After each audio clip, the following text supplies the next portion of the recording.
नमस्कार, मी फराह खान. तुम्ही बघताय महाराष्ट्राचा number 1 Marathi news channel news 18 Marathi, आवाज महाराष्ट्राचा. दुपारचे 3 वाजतायत आणि आत्ताच्या घडीला ज्या काही घडामोडी घडतायत त्याचे प्रत्येक अपडेट आपण घेणार आहोत. सुरुवातीला सर्वात मोठी बातमी आहे. अजित पवारांच्या निधनानंतर सुनेत्रा पवार या आता बीड आणि पुण्याच्या पालकमंत्री झाल्यात. शासनाकडून हा निर्णय जारी करण्यात आला आहे. अजित पवार यांच्या निधनानंतर सरकारनं हा सर्वात मोठा निर्णय घेतलाय. तर दुसरीकडे मंत्रालयाच्या 6व्या मजल्यावर सुनेत्रा पवारांची पाटी सुद्धा लावण्यात आलेली आहे. सुनेत्रा पवार राज्याच्या उपमुख्यमंत्री आणि त्यांच्याकडे आता बीड आणि पुणे जिल्ह्याचं पालकमंत्री पद सुद्धा देण्यात आलं आहे. दरम्यान याविषयी अधिक माहितीसाठी आपले प्रतिनिधी तुषार रूपनवर हे आपल्यासोबत जोडले गेले आहेत. तुषार, काय सांगाल, या शासन आदेशामध्ये नेमकं काय म्हटलेलं आहे आणि काय काय बदल आता पुढे होताना दिसत आहे? फरा, आपण जर पाहिलं असेल तर आता दुपारी 2 वाजताच न्यूज 18 मराठीला जी खात्रीलायक सुनेत्रा पवार यांच्याविषयी माहिती मिळाली होती.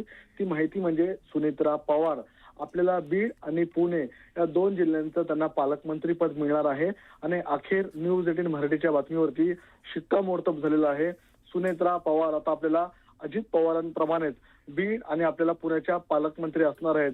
राष्ट्रवादीच्या आमदारांकडून, नेत्यांकडून वारंवार मागणी सुरू होती की सुनेत्रा पवार यांनाच पुण्याचं पालकमंत्रीपद मिळावं, यांनाच बीडचं पालकमंत्रीपद मिळावं.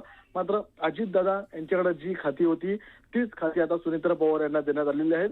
आणि अजित पवार यांच्याकडे 2 जिल्ह्यांचं पालकमंत्रीपद होतं, तेच आपल्याला 2 पालकमंत्रीपद आपल्याला सुनेत्रा पवार यांना देण्यात आलेलं आहे. यापूर्वीच मुख्यमंत्री देवेंद्र फडणवीसांनी स्पष्ट केलं होतं, अजित पवार यांच्या पक्षाकडे जी खाती आहेत, जी पालकमंत्री पदासंदर्भातले जिल्हे आहेत, ते आम्ही त्या पक्षाला देणार आहोत. त्याचप्रमाणे सुनेत्रा पवार आणि त्यांच्या कुटुंबियांना येणाऱ्या काळात देखील आम्ही संपूर्ण सहकार्य करणार आहोत. ते बोलल्याप्रमाणे सुनेत्रा पवार यांना 2 जिल्ह्याचं पालकमंत्रीपद आपल्याला मिळताना पाहायला मिळतंय. बरोबर आहे तुषार. त्याच्यामुळे अजित पवारांकडे जी जबाबदारी होती ती आता सुनेत्रा पवार यांच्यावर दिली जाते, सोपवली जाते असं आपल्याला या ठिकाणी दिसून येते. धन्यवाद तुम्ही दिलेल्या या सविस्तर माहितीसाठी.